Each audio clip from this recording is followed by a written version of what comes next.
or depression. This meeting is being recorded. I've been given a quiet place in bright sunshine.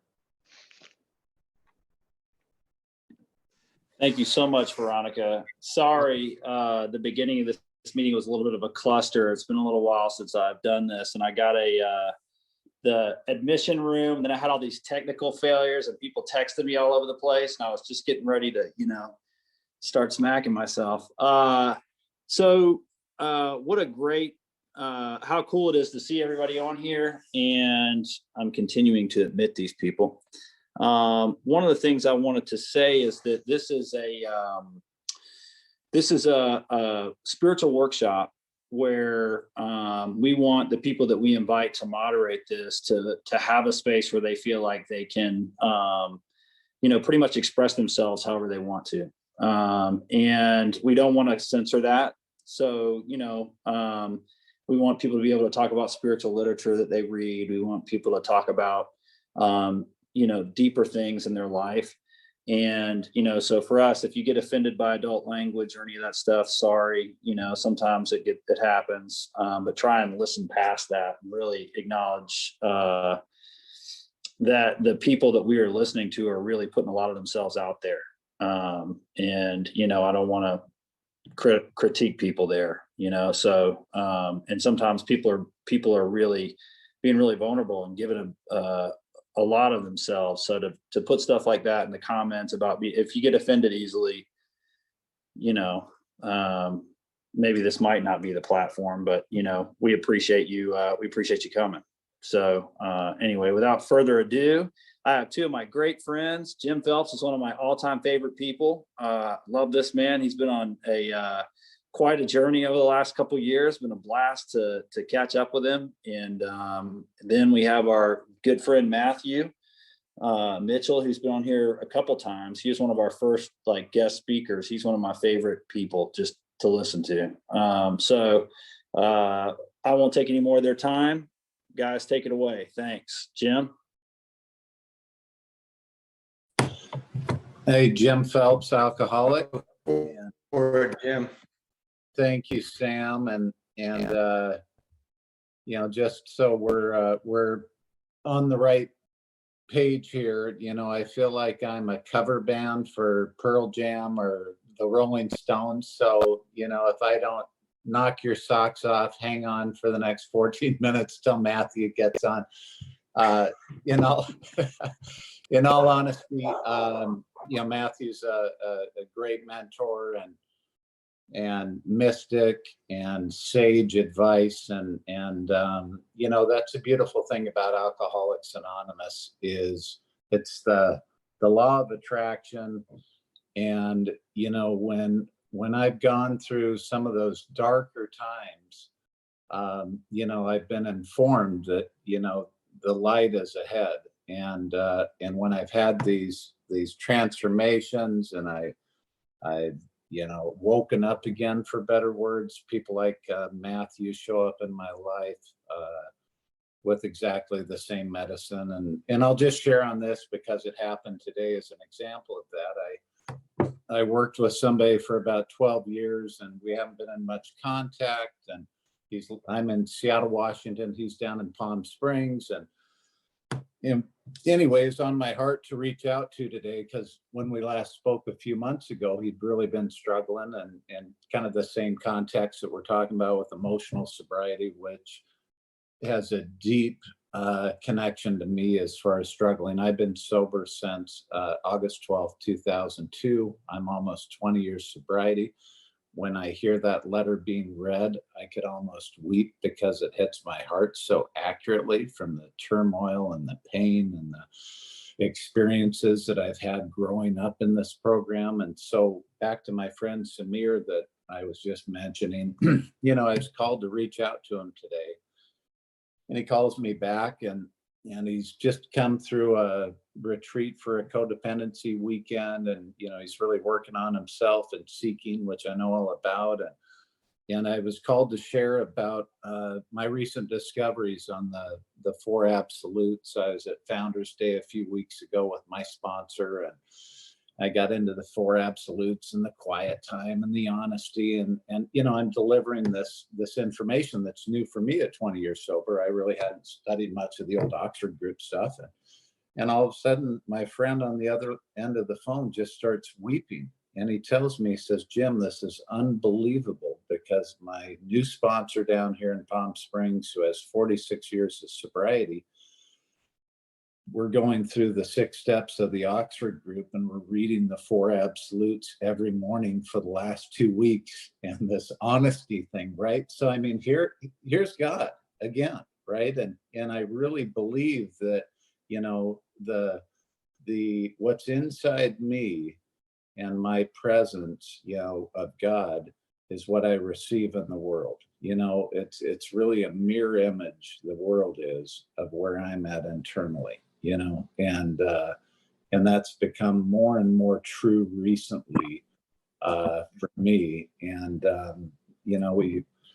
here is an example. So again, and I just love sharing miracles. I think that's another thing that, mystically, or we as a fellowship just thrive on. I mean, that's how the Bible was written, with all these miracles, and we are people of miracles. And the more we profess those and share those, the more power it comes. And me sitting around with my enlightenment and just writing it down in my journal and not sharing it with anybody gets a bit lonely. And so anyways, let me get to a little bit here of emotional sobriety. And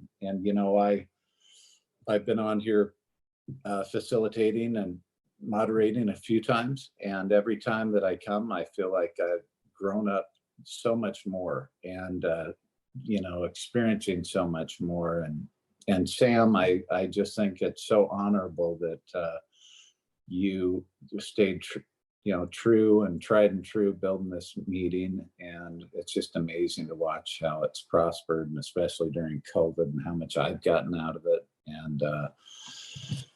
And so that letter, one thing that I noticed with myself, because I read it before we started, is that if I'm present, I can read that letter, as I said, where I just have a welling up in my heart, in my chest cavity, of the truth that's within it. Now, I can also read that letter when I'm not present, and when I just got my mind working and I'm trying to get present with my thoughts. And it's a totally different way of reading or interpreting. And with that said, I thought I'd share a quote that Albert Einstein, who was a lot more spiritual than I understood, had said, which is, you can't solve any problem from the same level of consciousness that created the problem. And that's very true for me. I've been a guy that's been trying to grow up emotionally, and I'm a seeker, and I've been, between Native American and Buddhism, and you name it, I'm after it, and I'm looking for the answer. And looking back on kind of that quest, I actually ended up going a little bit further from myself because I was thinking a lot, or I may have had an issue that I wanted to overcome and master. And, I may have all these treatments that I read about and kind of directives.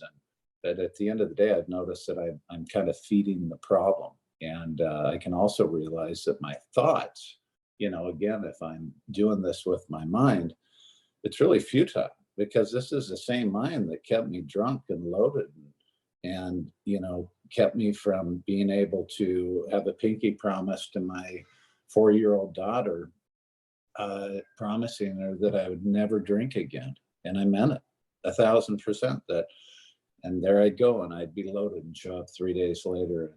And it was that same level of dishonesty, self-honesty, that even as a guy that's sober many years, I've looked back at things where I was convincing myself through my mind that I was right, and that I was crystal clear, and that it made perfect sense to me. And it was BS. It was false. It was falsity. So if I know that to be true, even sober, that's where this emotional sobriety uncovers and discovers a lot of these truths that I'm so grateful that Bill Wilson spoke of at 18 years of sobriety, or 17 when he wrote it, because, you know, I've been after it real hard for a few years and keep having these experiences. And so, you know, and yeah, I think there's one, I don't think it's mentioned as much in the letter, but I know it's part of our recovery, and part of this emotional sobriety is this self-honesty that I was starting to share with you. And again, I'm a little bit honed in on it a little bit more recently with the Four Absolutes and the Oxford group, and what that looks like is you get in quiet time. And back then, Anne and Dr. Bob would be in their living room, and they'd read the little quiet time pamphlet, and they would set their intention to hear the voice of God, and they would bring any of their problems to God for an answer, looking for an intuitive thought. And then they'd have little notepads next to them with their pens, and they'd go into quiet time, which, you know, I call meditation. But everything that came through their thoughts, they would actually note down, and then they'd look at it and they'd question, you know, is this true or false? You know, is this from God, or is this, you know, for me, I reference the mind or the unconscious. And so what was interesting about that, as I've been on this quest, is it's really been uncovering a lot of untruths that somehow were formed. You know, I like to use the word a narrative by me, my own narrative, that, you know, came to be formed when I may have been sober, but was I present when I came up with these thoughts? Was I God conscious when these beliefs were formed?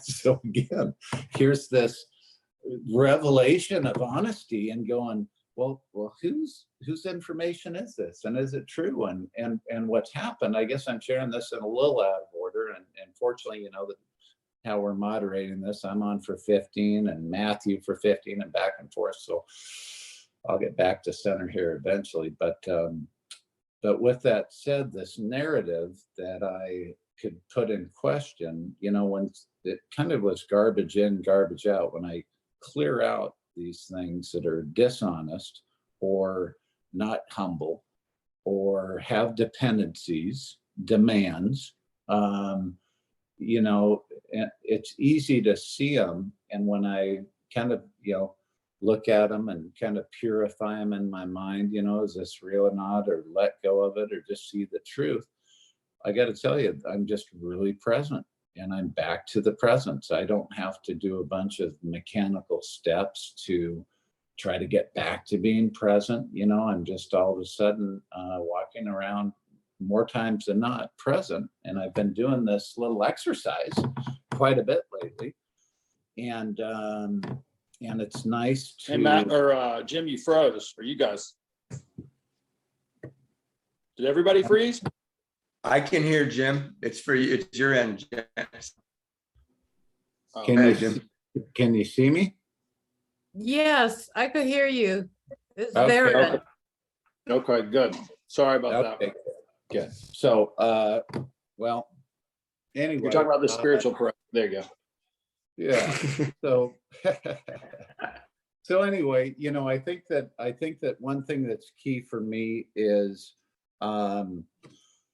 you know, this being present is an important thing when I'm trying to make changes in my life, when I'm trying to work on something personally or to get the right answer.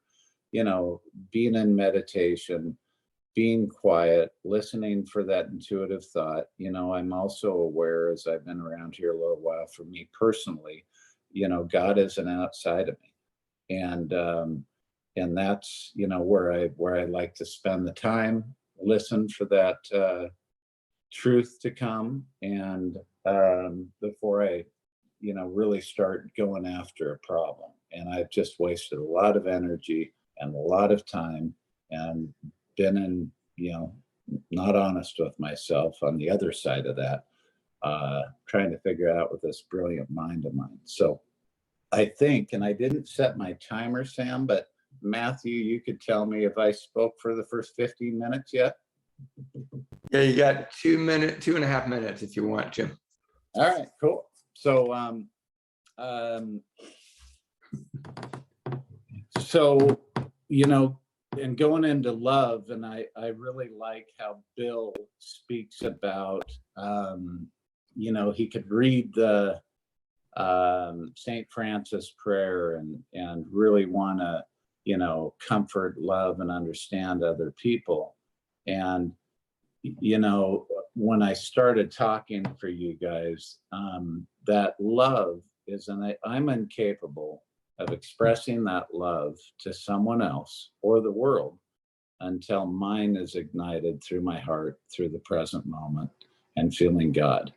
You know, if not, it's I wouldn't say disgenuine, but it's a different type of experience, you know. And for me, when I'm present and I feel God's love and I feel that maternal, and I see the truth in everything, I know it because I don't see judgment, I don't see failure, I don't have a little checklist for you and how you're failing or how you're not, you know, meeting my expectations, and so I think that. You know, when I can channel that place internally of me and feeling his love, loving myself, then the world is, like I said earlier, a mirror of me. You know, I'm going to get back from the world exactly how I feel about myself. And I used to really not understand that as I see myself is how the world sees me and I see the world. It's really that finite. And I'm really the author of my story. You know, I truly am now that I'm 20 years sober. How I think is exactly what the world's going to give back to me. And that's probably one of the greatest realizations I've had. But again, I wouldn't have had it through my mind and all my seeking and traveling all over the world and going to every type of ashram and everything else that is available.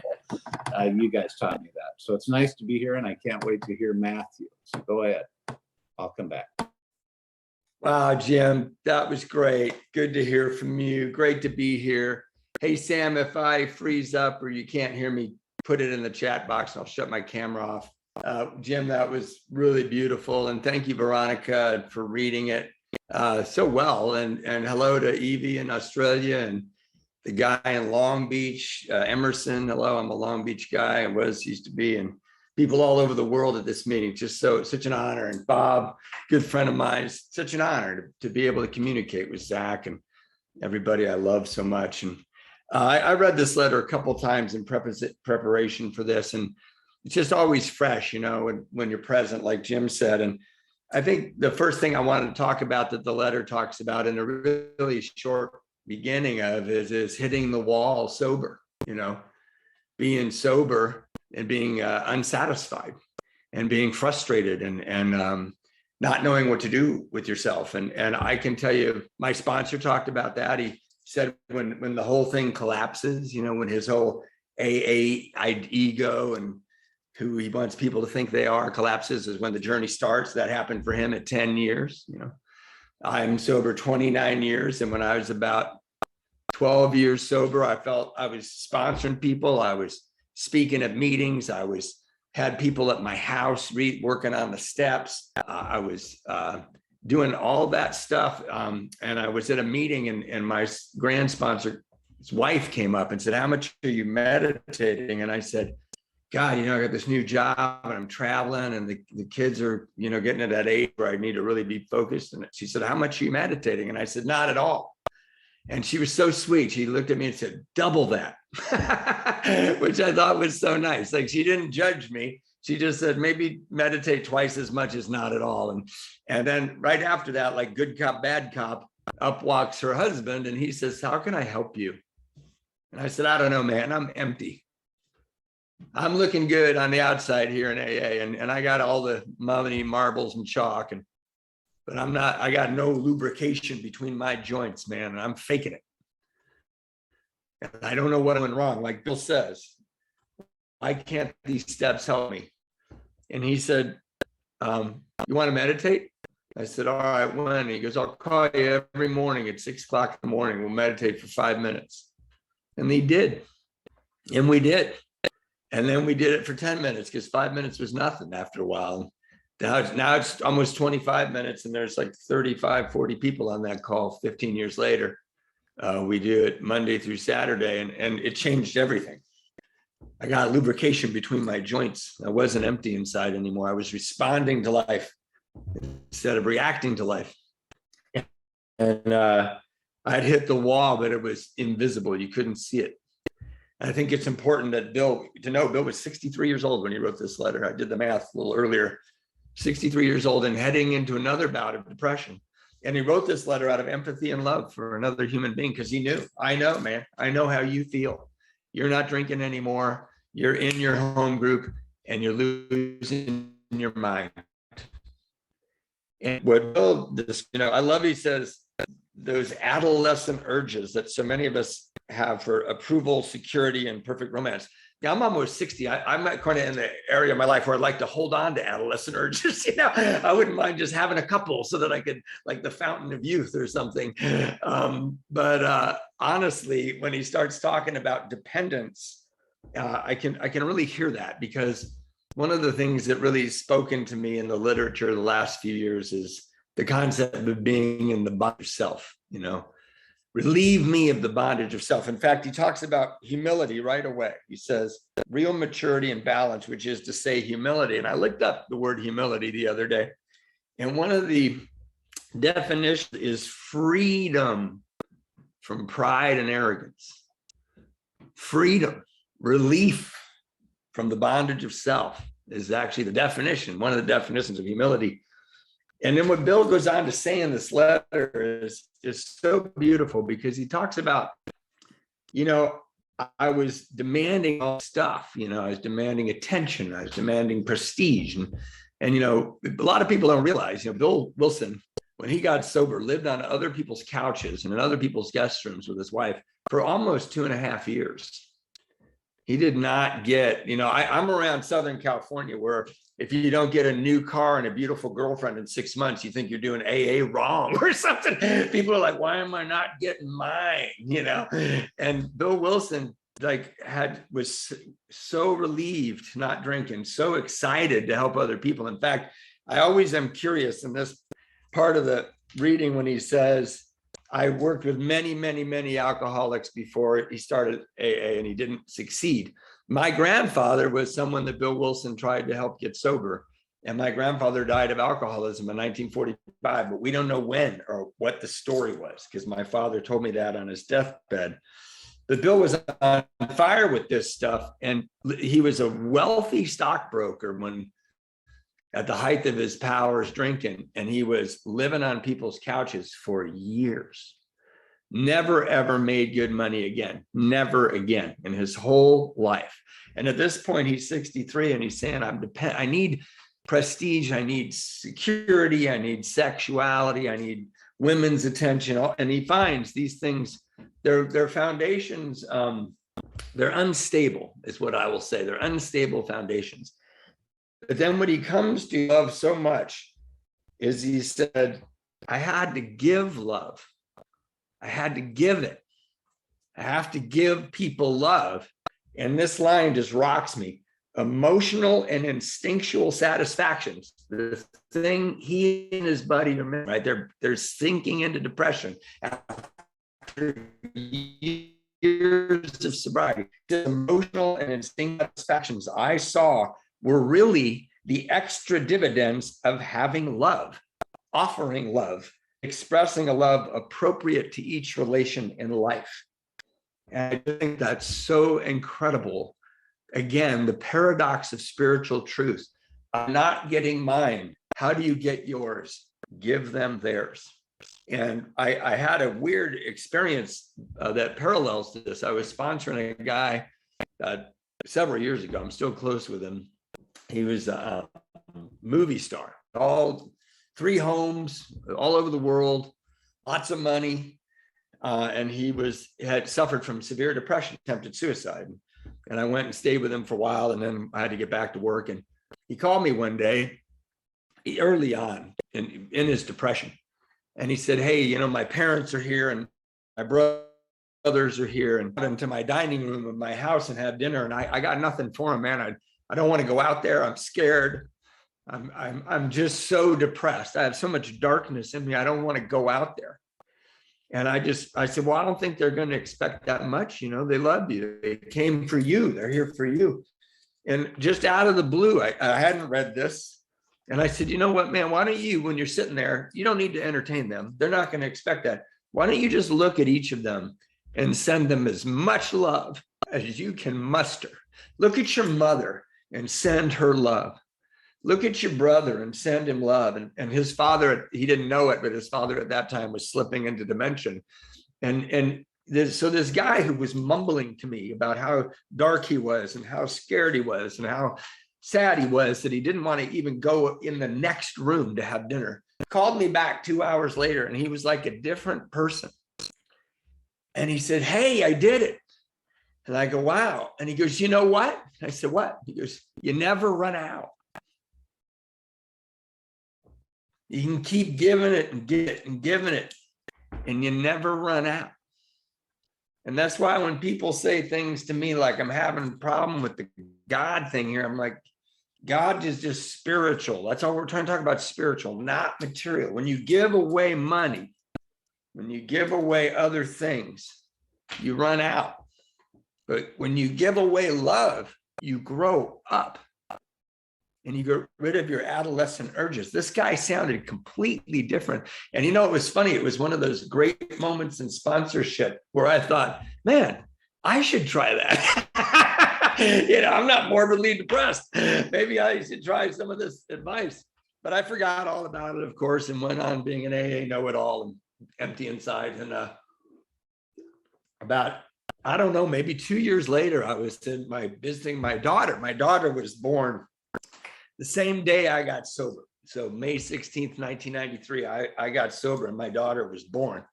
So she was in college and I didn't know how bad her mental health was, but it was not good. And I always try to find her, get to her and be with her on our birthday together. And I went up to San Luis Obispo and she was horrific to me. She was cruel and mean. And I didn't know why.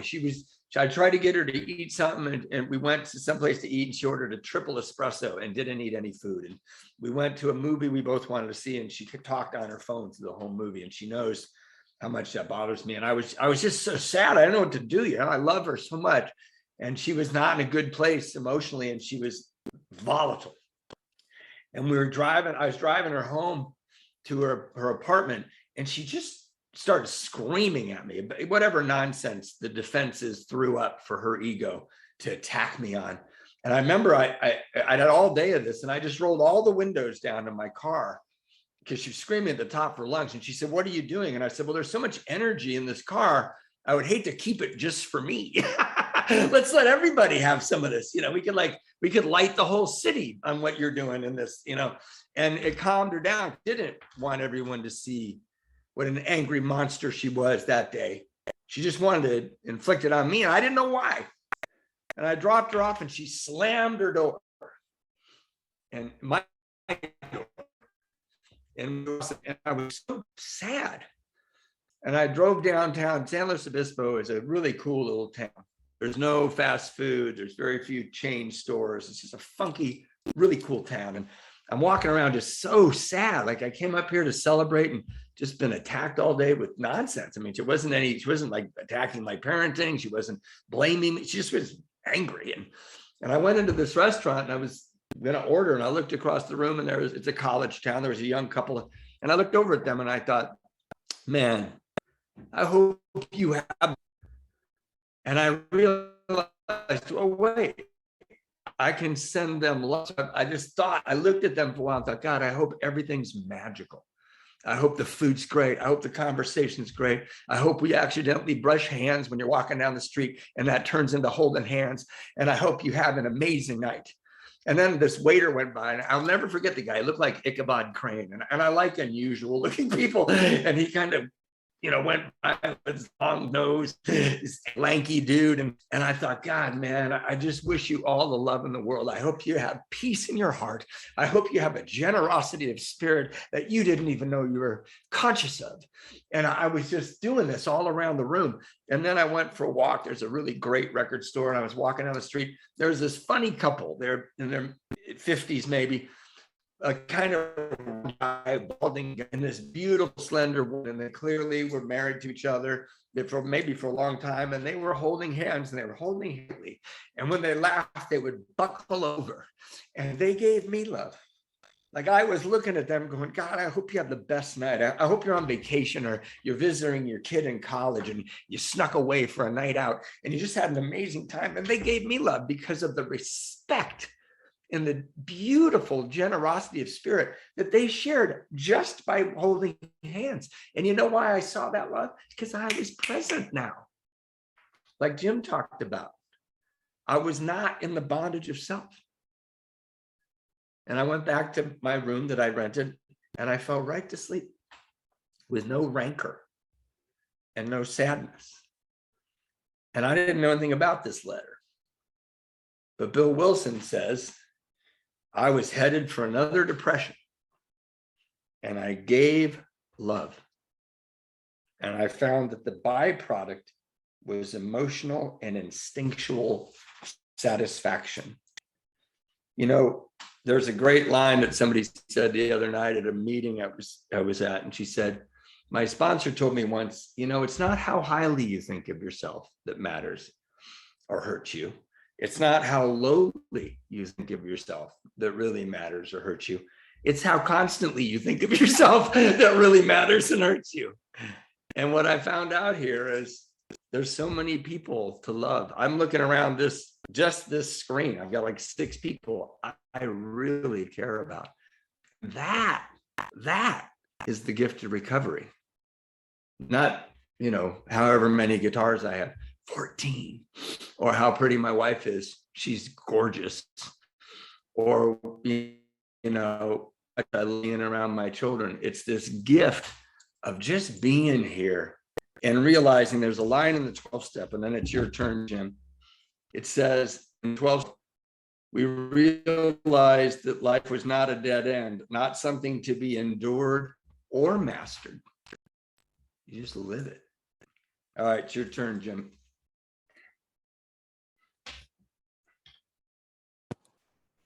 Thank you, Matthew. That was beautiful. So beautiful. I'm going to read a little bit off the letter here myself. And there's just one particular line that was, I think, the second paragraph down. It says, then comes the final agony of seeing how awfully wrong we have been, but still finding ourselves unable to get off of the emotional merry-go-round. And, that's something in my experience I thought I'd share with you guys is this awareness and, awakening of an area in my life that I think it's a story worth telling, because we've all got our story and we can see ourselves in other stories. And so anyway, prior to, and I think this is important, I was looking back and making some notes of when I had just really rough going in my sobriety. As you guys know, I'm about 20 years sober, and at 18 years, I kind of went off the mark here and tried to, went off the deep end and trying to get myself back and through this emotional roller coaster.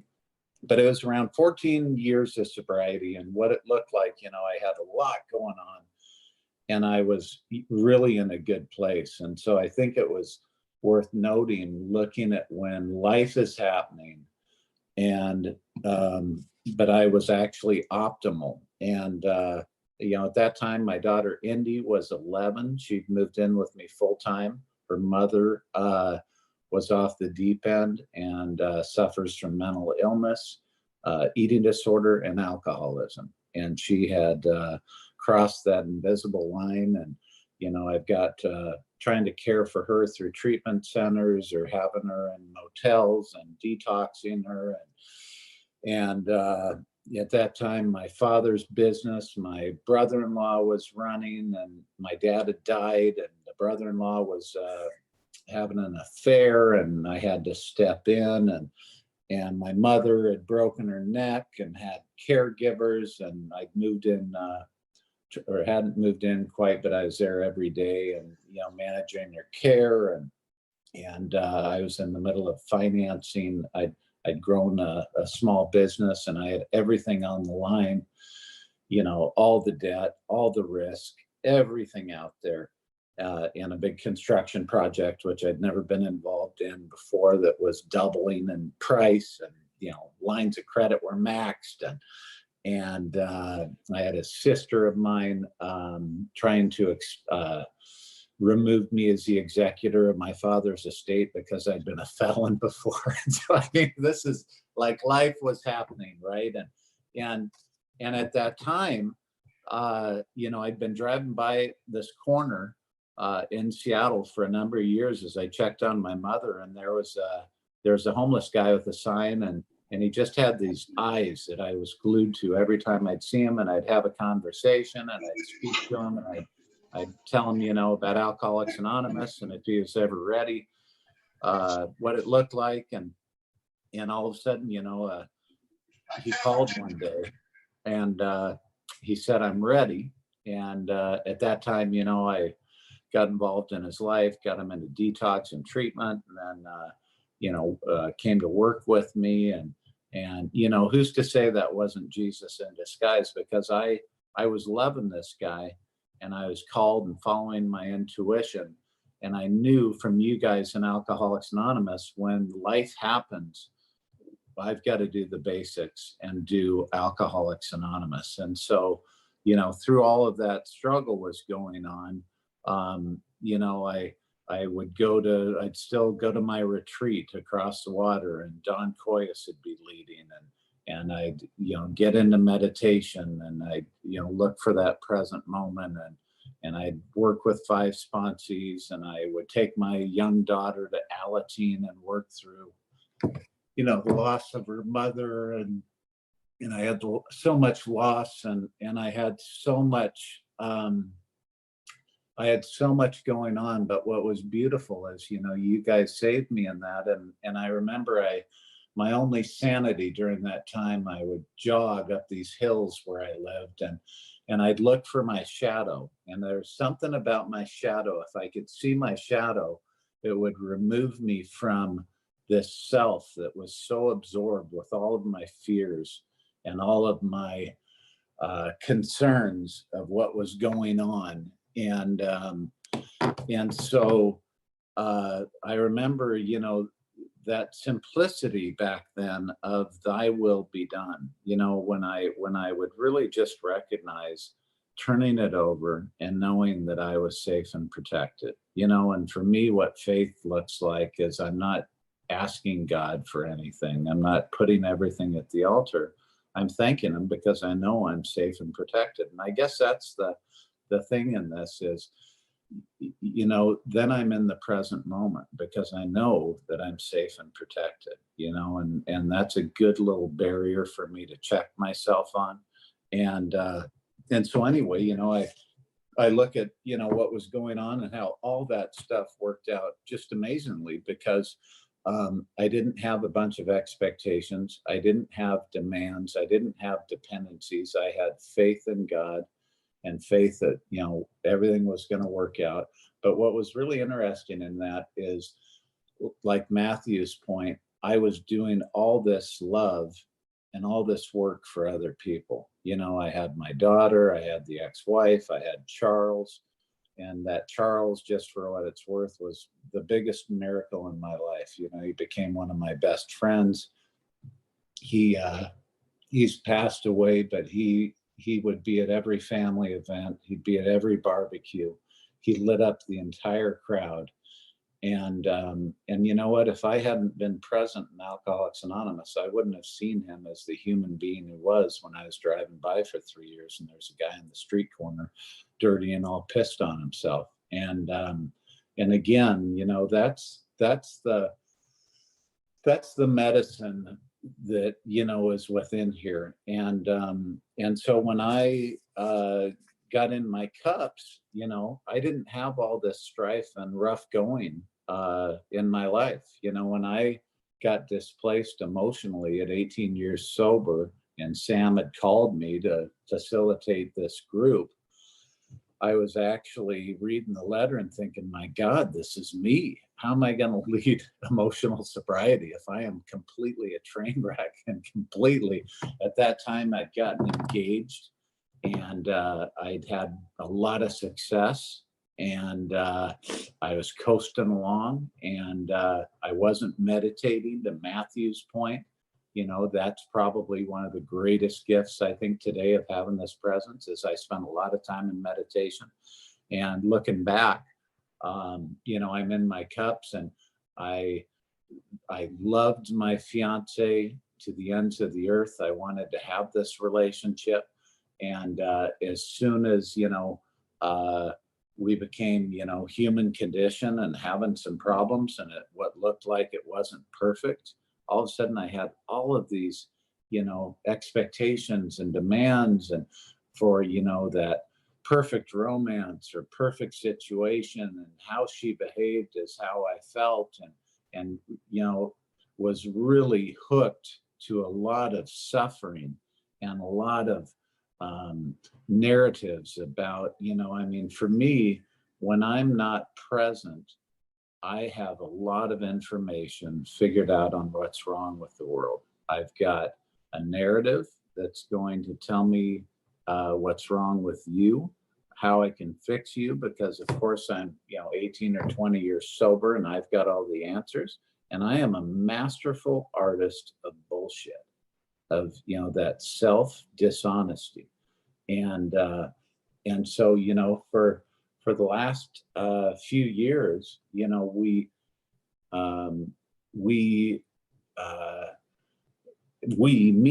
had been working on this relationship, that she was on a, we'd have a little sabbatical, and then it would be kind of a test to see if her behaviors would match up well enough for me to accept her. And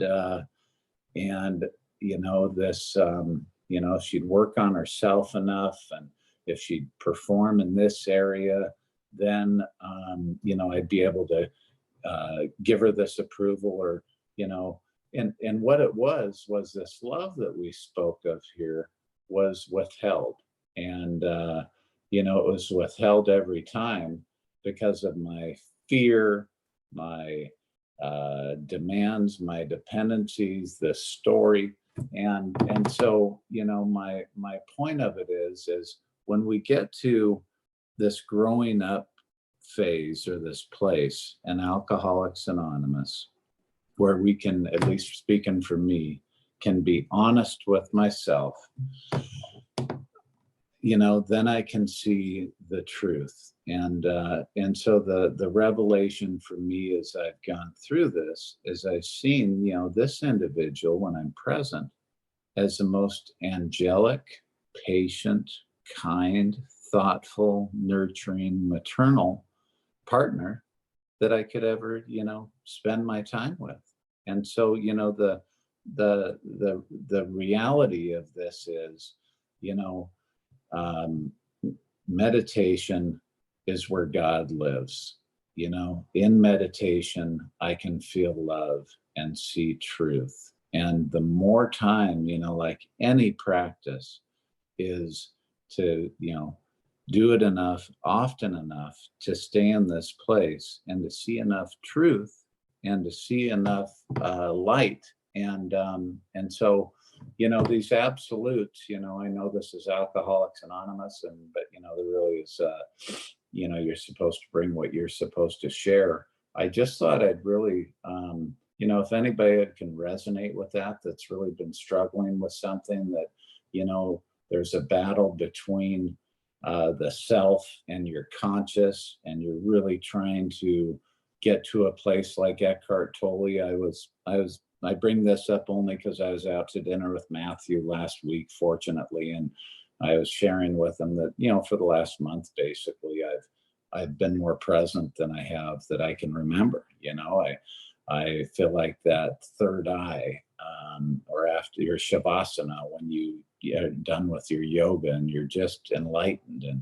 And he looked at me and he said, Eckhart Tolle in The Power of Now, when he wrote that book, he described something similar, which was one day he just said out loud, he goes, I just can't stand myself anymore.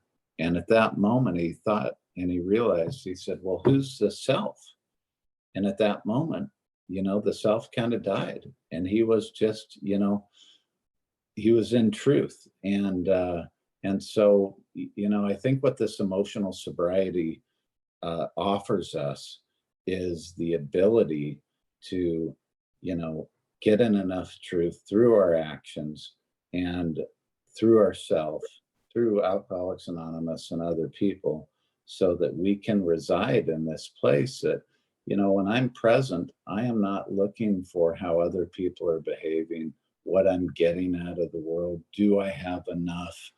Do I, and so it's a pretty simple deal. Right now, I think the answer for me is spend as much as that time as I can being present, meditating, writing down what's true or untrue, discarding and uncovering the things in my life that were formed, from a place sober, that weren't true, that I created. And then I've also realized that if it was in my narrative, well, then I'm projecting it to other people. And that same projection creates this exterior world. And I've got to just say, it's the most liberating thing in the world to just feel love and see through love. And I hope I stayed on the beam with emotional sobriety there, and it made sense for people. But that's what's going on today. And I got it all here through Alcoholics Anonymous. So thank you. Go ahead, Matthew. Jim, that was really beautiful. Thank you. I had to move to my iPad because of technical troubles. Can you guys hear me? Okay. What a pleasure to do this with you, Jim. And yeah, so many things I thought about while you were talking and riffing on this, where we are now and the essay and all of that. And, I think about before I got sober, the normal people, the regular life that people had, it just seemed beyond my grasp. My brother 12 stepped me on a lifeguard stand. And I remember looking at him smoking a cigarette thinking, he's honest. He shows up to work every day. He's kind to my family, my parents. He loves his wife. I don't know how to get to that side of the lifeguard stand. I don't know how to get over there. And through like everybody on this call, what that changed. I came to AA. I found out one of the most bedrock, beautiful spiritual truths you can start with is I am powerless. And I'm not a manager. I'm not going to be invited to manage. They don't want to interview me to manage. It's not, I love the trick of AA. It's like the first step when you're new. It's like, oh, you're powerless over alcohol and your life's become unmanageable. And as you stay sober longer, you're like, well, pretty soon I'll be able to manage it. But the life does this trick and it gets bigger as you stay sober longer and you can't manage it. And then if you're like me, one day you wake up and go, oh, dang it, it's life. You don't manage it. It's life. You get invited to it, you participate in it. So what I wanted to say about that though was, and about emotional sobriety, about what Bill's, driving at, and what he had to say is, I wanted a good 3-dimensional life. This is what I wanted it to look like. I'd wake up in the morning, go make breakfast, maybe, whatever. I didn't do that when I was drinking. Go to a job, that I was good at. Have someone I cared about, maybe a woman I loved, and come home to her or go see her wherever she is, have dinner, and watch TV and go to sleep. Like a good, solid 3-dimensional life. It was beyond my grasp. I couldn't live it. I envied you, those who had it, and I would curse you under my breath because I was jealous and self-centered and resentful and self-conscious and defensive. And there's that line in the big book, I looked it up. It says, where Bill says, when therefore we were approached by those in whom the problem had been solved, there was nothing left for us but to pick up the simple kit of spiritual tools at our feet. We have found much of heaven, and we have been rocketed into the fourth dimension of existence. You know, and I really just wanted good, solid three-dimensional living. I would have been very satisfied with that. But what my life looks like now is I'll just tell you about today. I woke up today laying next to someone I have loved with all my heart for 25 years. I've been sober for 29, but I have loved and adored this woman. She's still this mystical and magical to me. And there she was. And the first thing I did is I went and made her a cup of coffee, right? I've done that every single night she slept with me, from our first date that I spent the night till this morning, right? And my wife has special needs. My wife had a massive stroke early in our marriage. She's paralyzed on one side. She's very forgetful. And I went in there, I helped stretch her out a little bit, and I put her coffee down. And while I'm making coffee, I'm thinking about powerlessness. And you know why I'm thinking about powerlessness? Because my brain wakes up trying to deceive me that I'm still have power. It wakes up worrying. And you don't have anything to worry about if you realize you're powerless. But if you think you have power and that you're the manager, boy, the worry is pretty present. Like, will my wife's gait because of her disability cause her to be in a wheelchair? I worried about that. And will my son's anxiety come back? And do I have enough money to retire? Worry. And then, you know, by the time I'm making coffee, I'm like, dang it, I forgot my powerless pill. Shoot, you think I'd know after 29 years, the first thing you do is take your powerless pill. And then while I'm making the coffee, I realized, what am I supposed to do? Make really good coffee, like the best coffee possible in the little space I got to make the coffee. And then the unmanageability part becomes really welcoming, because then I walk, after she gets her coffee, I dial into that meditation group I told you about. And we sit together and somebody reads something beautiful and that they like, the spiritual reading. And then we sit in silence for 20 minutes and I'm connected to 35 people, and in the stillness, I'm purposely being still and I'm purposely being silent to cultivate some peace in my life. And then after that, usually about 6:30 today, a guy calls it 6:30, a guy calls it 6:45, a guy called at 7 a.m. that I've been intimately involved with for years. People I've sponsored. I had intimate relationships. I had intimate conversations today with 4 different people before I had to do something for work. And that is a 4-dimensional life. It's 4-dimensional, and I didn't even know I wanted it. There's a robustness and a richness that is unmistakable when you start to realize, you know where you find other people? In the 4th dimension. Otherwise, they're just, cardboard cutouts walking by. But when you're present, like Jim talked about, when you're giving love, like Bill wrote about, they become magical, the disastrous, funny, they're just, if you're in AA and you're bored, you're not paying attention, man. It's a circus.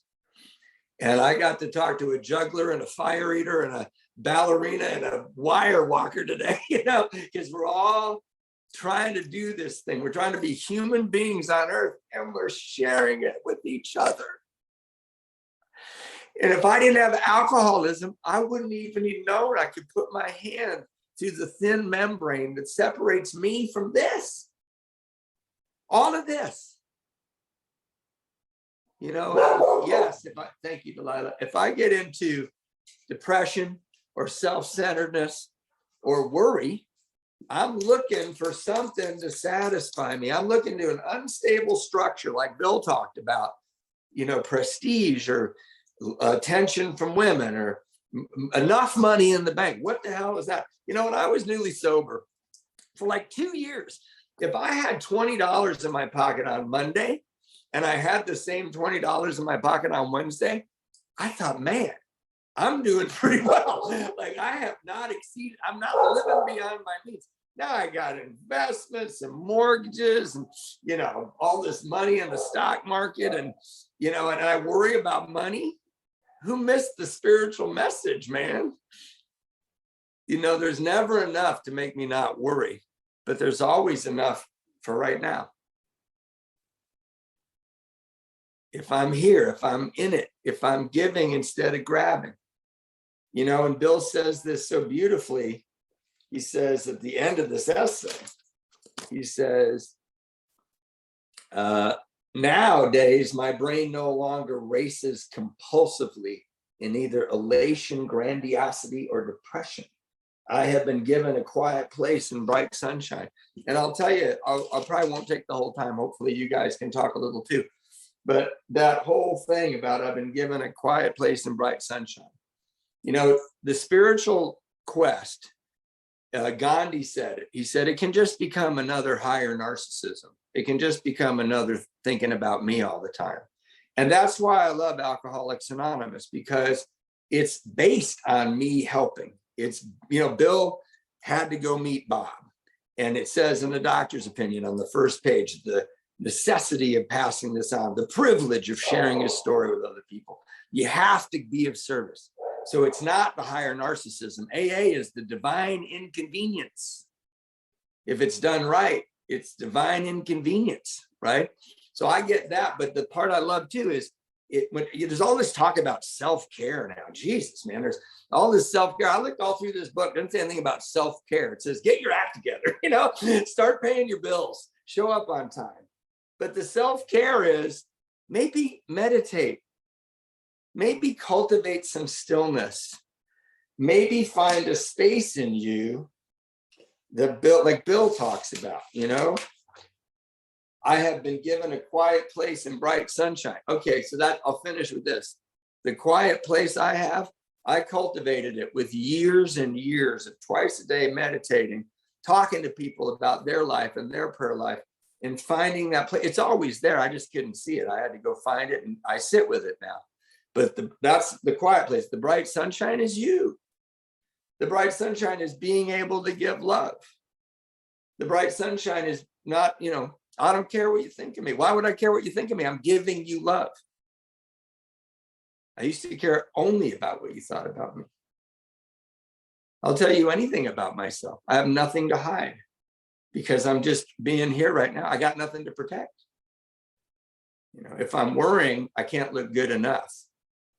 If I'm in the sunshine of the spirit, it doesn't matter at all. And that's what I think Bill's trying to say. It becomes a hall of mirrors when I put a demand on something. But it becomes a quiet place in the sun if I give you love. And you know what? You never run out. Thanks for letting us share. I hope you guys get a chance to share now. Thank you so much, guys, for sharing. That was beautiful. Before we wrap up, Jim, you mentioned uncovering, discovering, and discarding some old belief systems that you've acquired in your sobriety. Could you speak to that, or maybe elaborate to some, and what the process of eliminating some of those have been? Sure, Sam. So again, I think in getting present and looking for truth, it's really not that difficult to see truth, when you're present. And to Matthew's point, this getting present has taken habitual practice, and I was driven there from pain. And so the narrative that I spoke of earlier, this belief system, or my beliefs, once I, started writing down everything that crossed my mind on my little notepads, there was a common trend of a lot of stuff that wasn't true. And so as I looked at it and went, well, that's actually not true, it kind of expunged all that stuff that was lingering. And, I read this in Dr. Bob's house when I was there at Founders Day. There was a meditation book open, and it spoke about getting quiet and listening to that knowing, intuitive place, which is God, because the information didn't come from anywhere else. And when we act on that, whether that's expunging a narrative or seeing truth or following the guidance, the universe is wide open for us. But, it's up to us if we can't be untrue and true and be in a spiritual life. So hopefully that helped. But I'd love to hear from other people too. So. Beautiful. Will you guys like to call on anyone? Well, Matthew, if it's okay, I'll pick the first one. I've always really enjoyed listening to Kurt Z. And if he'd like to share, and then Matthew can pick next.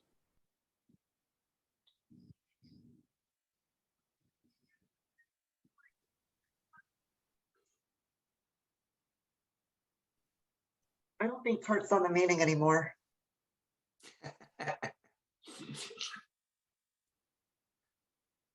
All right, Jim. Go ahead, Matthew. All right. How about Zach George?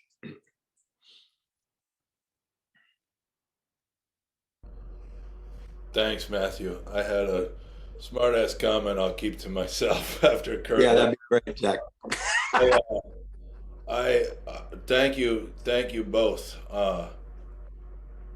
Today was one of those days where I was overcome with worry and overcome with things about the future, and perhaps not as emotionally sober as I am on those days when I'm giving love. And one of the moments where I was connected, I'm looking out my back door and there's a bird feeder right outside there. And there's 4 blue jays and about a dozen sparrows. And the curiosity and wonder of what's going to happen between those birds is when I was present, when I was in the moment, when I wasn't thinking about anything else. And as soon as I got up there, this stuff started reeling over and over. And then sure enough, I get a call from Alabama that there's a guy in a hotel in Slidell, which is across the lake from New Orleans. And something happens where I have the opportunity, and I don't want to go help that guy.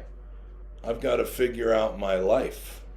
I've got very serious things other than a guy who's holed up in a hotel room.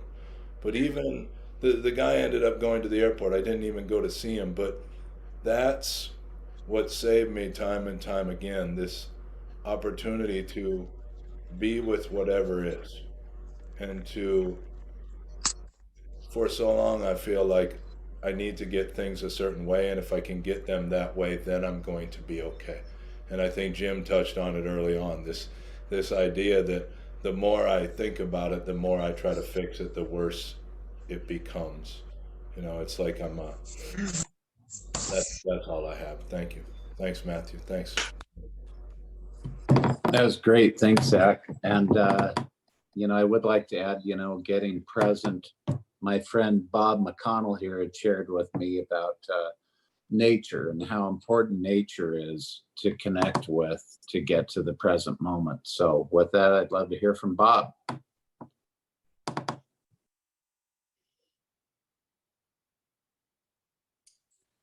Hey, thanks, Jim and Matt and our host. Very, very helpful.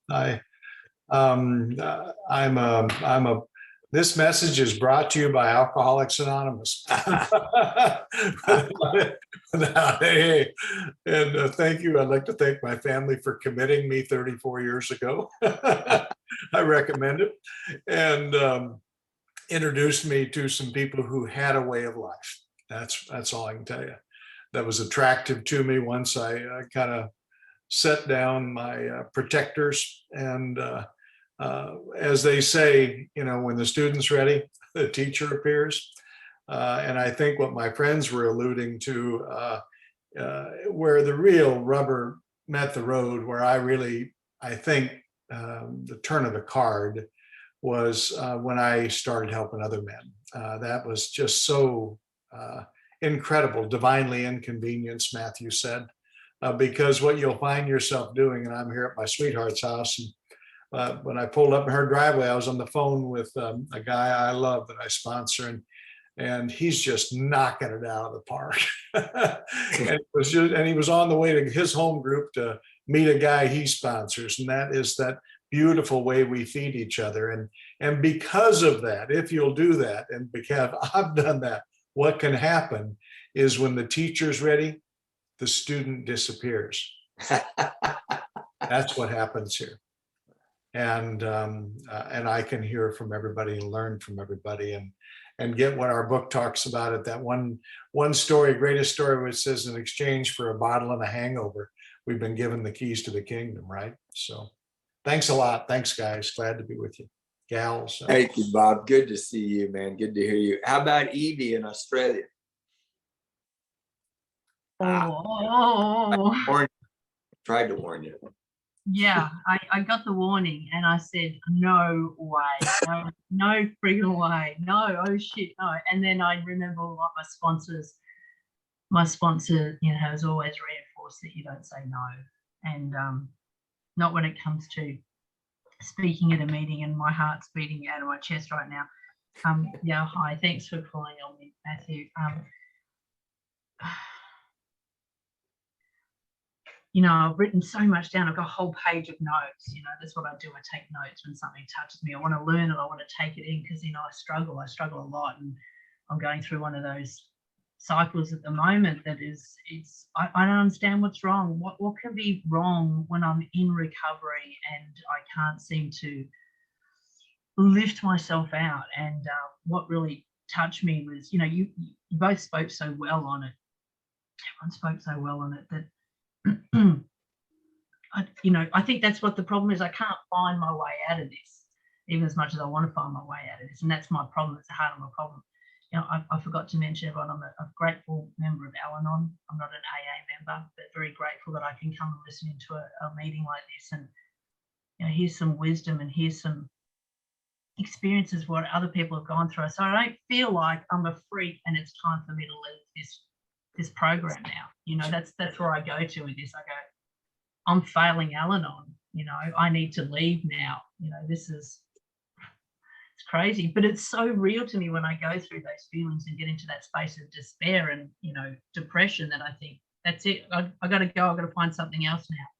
And it's not until I hear other people speak about the problem that, I can't see myself. I can't fix myself. And that is my problem. I'll go to that and I'll live in this world of denial or a world of a lie that seems so real to me. And I keep following it. I keep being driven by it and being almost like on impulse on that way to be. And, I'm trying to deal with it myself. And that's not the way to go. It's to turn to the program. It's to turn to the people around me and join in on these meetings and not disappear and hide when that's all I want to do.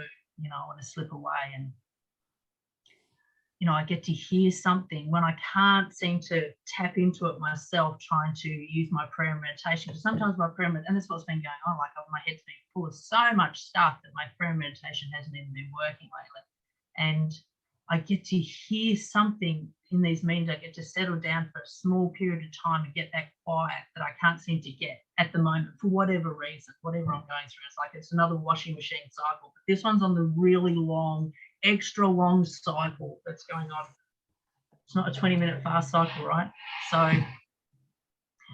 I get to hear something that will bring the calm and, just get in a little crack somewhere and just connect somehow with me. And I go, okay, all right, that gives me a little bit of hope and I'll keep going. And next thing I know, I've made a different decision and living a different way of life for the rest of the day. It's changed it for that day, I can slip back into it, but it can change again in another moment. And there was so much wisdom shared, so much. And I just, I love it. I love you all. Thank you for calling on me, Matthew. I really appreciate it. Thank you. Thanks, Steve. You want us to keep going here, Sam? Yeah, man, go for it. Okay, how about Steve S., that character over there? Steve Alcoholic. Thanks, Jim and Matthew. I love you, Jim. Gosh, what a gift that I'm even here and I get to see you. You've been an instrumental part of my sobriety. And that love, and like you talk about, and Jim, you're so well when we speak, and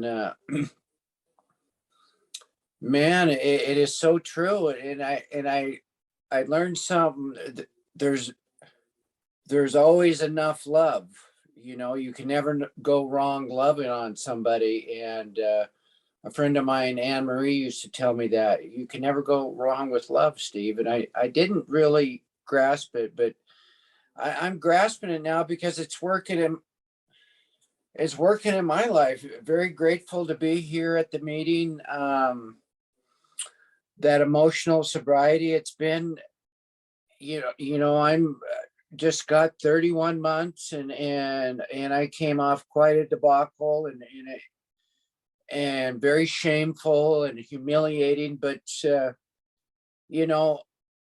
I did a lot of big book study, and I listened to my sponsor and some good people in my corner. And one of the things going through the book is that daily reprieve, that all we get is a daily reprieve contingent upon our spiritual conditions. And Lowell McGregor, and I love that man, and we fought like cats and dogs when I was in treatment, but it's in my mind, and it's automatic.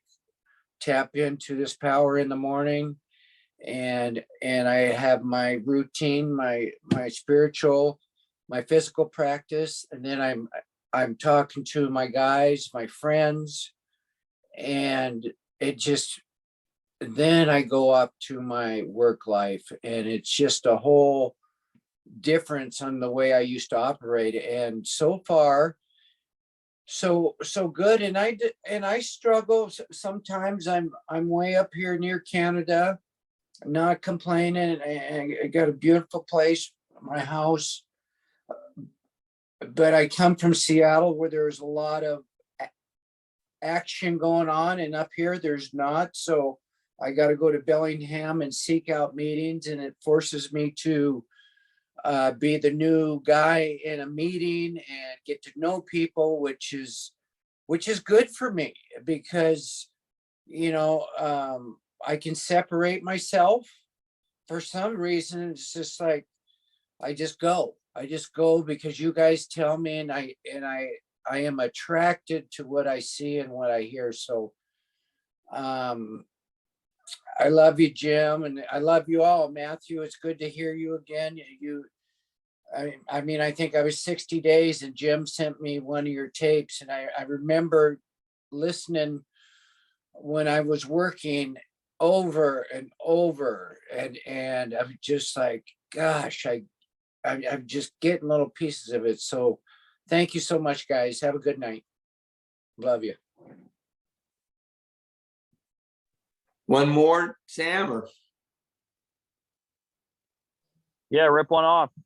All right, how about Barb W? Barb W. Can you guys hear me? Yep. Okay, because my AirPods went dead. So I apologize. I was hoping to. Okay. Yeah, thank you so much for everything. I had a lot of really good notes too. I put down send love with a vibe. But I really like the part where I'm giving instead of grabbing, because I'm a grabber. And I was at a concert last night, Loverboy and Styx and REO Speedwagon. And in the middle of this concert, I got a message from one of my sponsees. She's a 17-year-old girl. She's, been in the program for just a few months. And she sent me just a message saying, I'm going to use. And I was like, but I'm at a concert, and, I was like, but I paid for these tickets, and I'm hearing this music, and, I'm where I want to be, and it's all about me. And then I realized, God put it on my heart, go make that phone call. And so I left, and I found a quiet spot, and I called, and I just, what's going on? And we were able to, back away from that edge together. Like, this is what the program gives us that gift of, commonality and being able to relate to each other on a level that no one else can, this level that we understand each other in a depth and a beauty and a way and a truth that you guys talk about, and you talk about emotional sobriety. It took a heck of a lot of emotional sobriety for me to put myself out of the way. I mean, I'm sorry, but this is the truth. That I think of me all the time, and thank goodness that you guys have role modeled to me. This is how we do it. This is how we stay sober, by helping other people. And so, I'm super grateful. Like I checked in with her today, and she made it through the night. She made it through another 24 hours, and that's what we do. We just take it 24 hours at a time. And you were talking about staying present, and a few weeks ago I did this exercise where I started really paying attention to what I was saying to myself and my thoughts. And it surprised me that I was really saying a lot of really harmful, negative things. And then I began to, the moment that I would say those things to myself, or super codependent things, or super, harmful things about others, I would replace those thoughts very, very quickly with something positive and something loving. And that's that love vibe that Matthew talked about, was not only loving others but loving ourselves, because I'm a true believer that this program, one of the major gifts it gave me was being able to love myself, and being able to love myself is a way that I can spread it through the world, and continue to heal myself and my family and the people that I love, and strangers, and strangers when we're driving down the road and we want to, cuss somebody out for, going in front of us and cutting us off. Send love instead. What a great message. I'm so grateful for this meeting tonight. That's all I got. Bar of Alcoholics. Back to you, Sam. So I started doing these like boxing cardio classes a little while ago, where you hit these bags and stuff. I think I brought Jim to one, and then, I had to take it to the alcoholic extreme. Right. And then I get like this real boxing trainer, and I got all addicted to it. Now I've got this Jamaican trainer, that I, hit mitts with 3 times a week, and oftentimes, and he'll slap me like we really fight, we'll spar and stuff, and he'll go, "Sam, stop thinking. You know what to do. Stop thinking. You know what to do. You know what to do. You're thinking too much, man." And he will too. He'll correct my form a lot, and he'll make me slow down, and he'll correct the form. And I'll just get so pissed, I'll throw a glove, like just trying to overthink it. And I have to go back when I'm done and like sit back in the corner and just go back to that meditation. And some of the best times I've ever done has been when I continue to repeat to myself, remember to breathe and no mind. Remember to breathe and no mind. And you can get right present. Your body and your mind know what to do. Like in that situation. I mean, in a lot of situations, I mean, you already know what to do. Your intuition will take over a lot of times. And it's so funny how even when you're stuck in your mind, you're like, well, I'm trying to get out of it, man. Damn it. Just give me a minute. You know what I'm saying? There's been times where I just have to walk away. I'm like, just give me a second, man. I can't stop thinking right now. I just got to get back in it, Anyway, I think you guys had a great talk tonight. I sure do appreciate y'all taking time out of your evening to spend with us. And what a privilege it is. We lose a lot of people at 8:30. I did a group conscience about it. Say, should we just do it to an hour? And then we have a whole other crowd of people that don't want to leave it to an hour. So, it's all good. People who want to leave in an hour, leave in an hour. Nothing personal. Anyway, much love to you guys. And we'll close in our usual fashion, which we mute ourselves and just kind of go to our inner room. And I like to say the Lord's Prayer in a quiet space in my own consciousness, and you guys can do it however you want to. See you back here.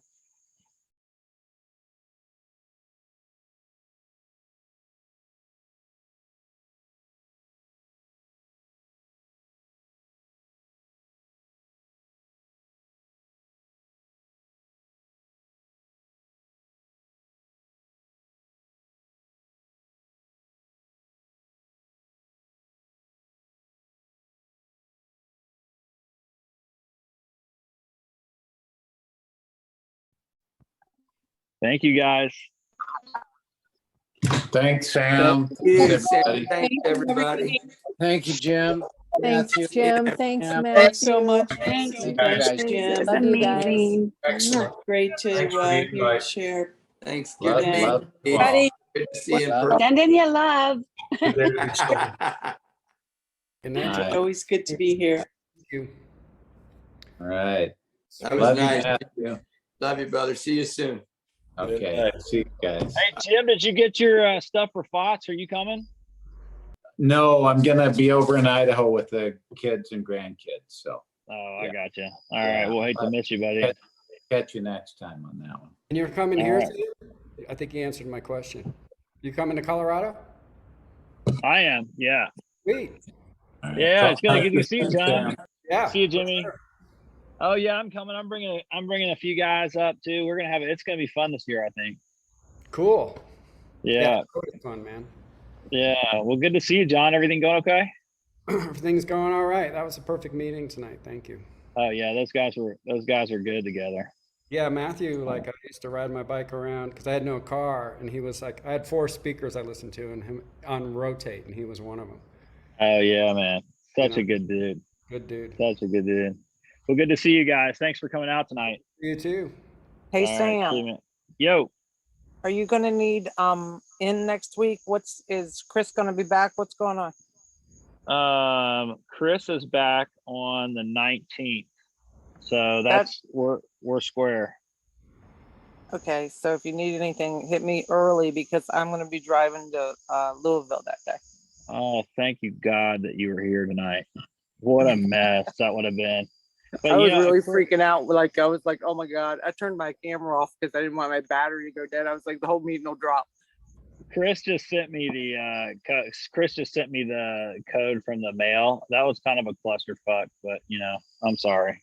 I was a little last minute with that, but I think that the guys who were on it did good, and I really felt like it had the spirit of the meeting tonight was really, really good. I know. Yeah, how I thought so too. If you guys ever want, hit me up on the short notice. I'm usually always here, and I know how to let people in. So. Oh, that's great, man. Thanks, John. Just hey, do I have your number? Do we have each other's phone number? I don't know. Let me just send you a text right now. All right. It's shoot. 615-483-6192.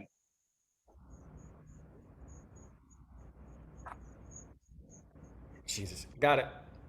All right. Thanks, buddy. You guys take care. Good to see you all. Thank you. See ya. Love y'all. Bye.